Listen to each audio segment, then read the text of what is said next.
Good comedian. I think your lectures are boring. Let me ask you. Let me ask you a question on the news. Now this is theater. I mean, it's obvious. How old are you? 35. And you wear a bow tie. Yeah, I do. I do. So this is. No, I know. So You're right. No, let me just go. No, come on. And listen, I'm not suggesting that you're not a smart guy, because those are not easy to tie. But the thing is that you're doing theater when you should be doing debate, which would be great. No, it's not honest. What you do is not honest. What you do is partisan hackery. And I'll tell you why I know it. You have John Kerry on your show, and you sniff his throne, and you're accusing us of partisan hackery? Absolutely. You've got to be kidding, man. You're on CNN. The show that leads into me is puppets making crank phone calls. What is wrong with you? Well, I'm just saying, there's no reason for you, when you have this marvelous opportunity not to be the guy's butt boy, to go ahead and be his butt boy. Yes, it's embarrassing. I was absolutely his butt boy. I was so far. You would not believe what he ate 2 weeks ago.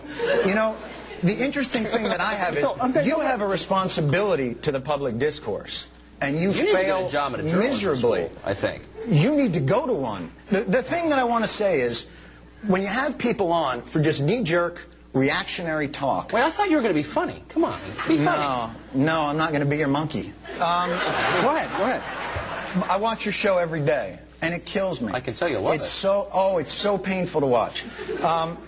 You know, because we need what you do. This is such a great opportunity you have here to actually get politicians off of their marketing and strategy. Yeah, it's someone who watches your show and cannot take it anymore.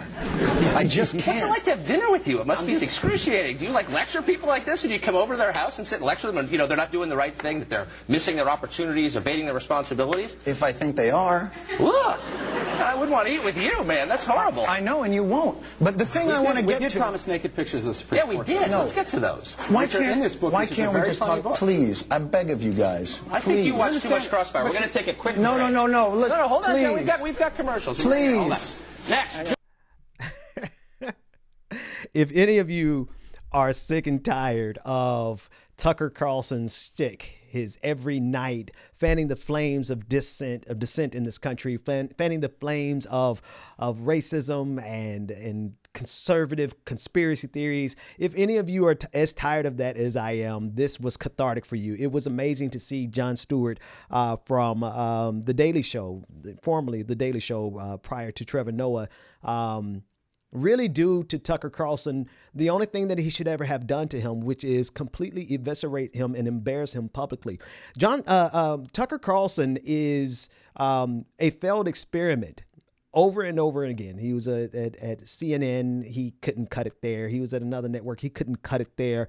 And then he finally found what worked in this country, which is pandering to grievance amongst conservatives and Fox News viewers who think that this country is being taken from them and think that this country is getting too diverse and think that this country is getting too quote unquote woke, which is why all that they talk about now is the problem with wokeness, which is just another dog whistle way for them to say that you should be afraid of blackness or you should be afraid of the browning of America. These people that listen to Tucker Carlson have finally given him his existence, his reason for existence. They have given him his calling. It's not that this is who he has always been, because he tried to be other things first, but he figured out the way to actually be successful in America, and that is to pander to the grievance of old and aging conservatives who watch Fox News. And this is why he makes $8 million to $10 million a year for Fox News. But I digress. You already know the problem of Tucker Carlson. I just thought that you would enjoy seeing him be humiliated in the way that a person who actively is undermining this democracy, a person who is actively undermining the best interest of humanity, a person who is, for all intents and purposes, going to be a contributing factor to the demise of this country and our race and our species. He deserves to be ridiculed at every single point. I hope you enjoyed it. Matter of fact, why don't I just play it again for you to enjoy it one last time, and I will see you next time. Here we go. Let me ask you a question on the news. Now, this is theater. I mean, it's obvious. How old are you? 35. And you wear a bow tie. Yeah, I do. So this is... I know. You're right. No, let me just go. Now, come on. And listen, I'm I'm not suggesting that you're not a smart guy, because those are not easy to tie. But the thing is,